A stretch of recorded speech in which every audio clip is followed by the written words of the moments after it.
Godzilla 2014. After growing up with the 1998 version as my first introduction to Godzilla, never thought I'd say this, but it's a great film.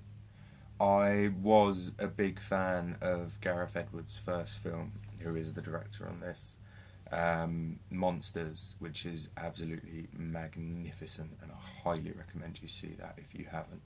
A real beautiful tale and a monster story as well, but really minimal and quite beautiful, and the monster design's really lovely, and he almost most of that film is like him single-handedly doing the camera work and doing the post-production, and is kind of crazy when you think about it, that really that entire film has a crew of I think it's less than 10 people. I know we got a studio to do the sound and a separate sound man, but almost all the visuals are him with the help of only one or two other people.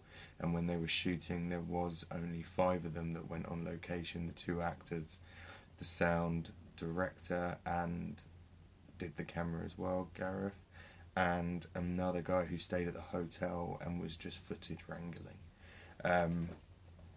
So that's an amazing feat. So I was hoping this would be good, and but with my experience of Godzilla films, who knows? But it is great. There's some great moments in it. The designs of the Godzilla is great. The Motus not so much. They're very Cloverfieldy, and it sort of feels like it's more of a repetition of something else. There's some good acting, mostly just from Bryan Cranston, but the rest of it is enough to sort of make the movie get by. The sound, Godzilla's roar, highly iconic, but it is sort of exactly the same, a re-recorded version of the original one, the Toho Japanese films, and that's just such a perfect sound for a big lizard thing, and you get a real sense of scale with it.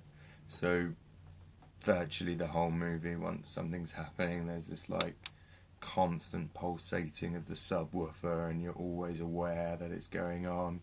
There's bits when they're sidetracked with the human story, which is just enough. If there was any more, it'd be boring, but there's just enough there to sort of make you emotionally attached and to link all the events together, rather than just following 3 big monsters going around the world.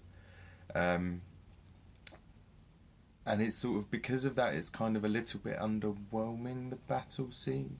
Sorry, no, I've gone completely off. Where they're sort of sidetracked with the human story, you can hear it in the background, in the rear and off to the side, and it sort of continues this big epic thing that's going on at the same time, which is pretty great. But the battle sequences do sometimes feel a little bit overwhelming, and it's quite underwhelming, because it's quite realistic that they have these massive creatures, so all the noises they're going to make is going to be low.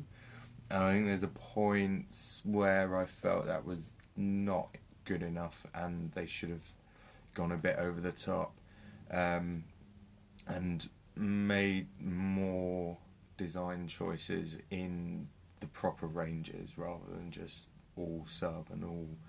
So sometimes I thought it was a little bit underdone on the sound, but then there were points where it was overdone, so it did give you an ebb and flow, but I feel like that ebb and flow would have come naturally through the way the story is told.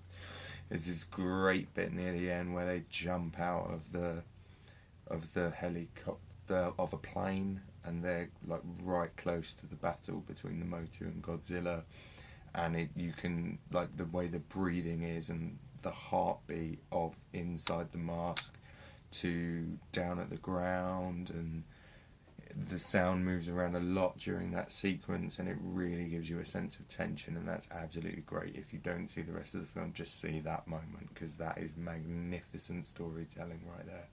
Just great action, great conveying of what the people are going through. And just the rest of the film, Gareth Edwards especially, going from this tiny micro budget thing to $160 million movie, and it's still standing up. And some people saying it's a little bit too slow, but that is totally fine with me. Any blockbuster monster film is allowed to slow down because they are all too fast for my liking, but this one isn't. So that's great, really, and the way it's told and the way it's done and the way he sort of holds you back from Godzilla and the other monsters as it goes through the story, and it's only really right at the end where you get it. It's fantastic, and it's a lot better than I thought it would be. Definitely a watch just to try it out. And there's some other bits with some great panning and stuff, and you notice the surround sound and that there is this world around you rather than just spot effects going into the surrounds, and that's nice. And the classic raw and great, really out of this world cinematography of showing you the scale and showing you what's going on, and for that it's definitely recommended, and for just the design of Godzilla and everything.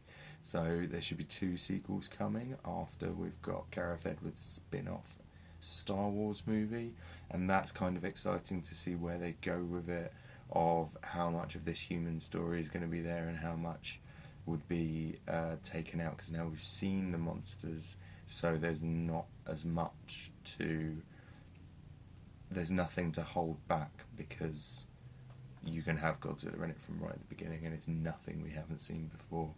So definitely check it out. Big surprise for me. Highly recommended. Godzilla.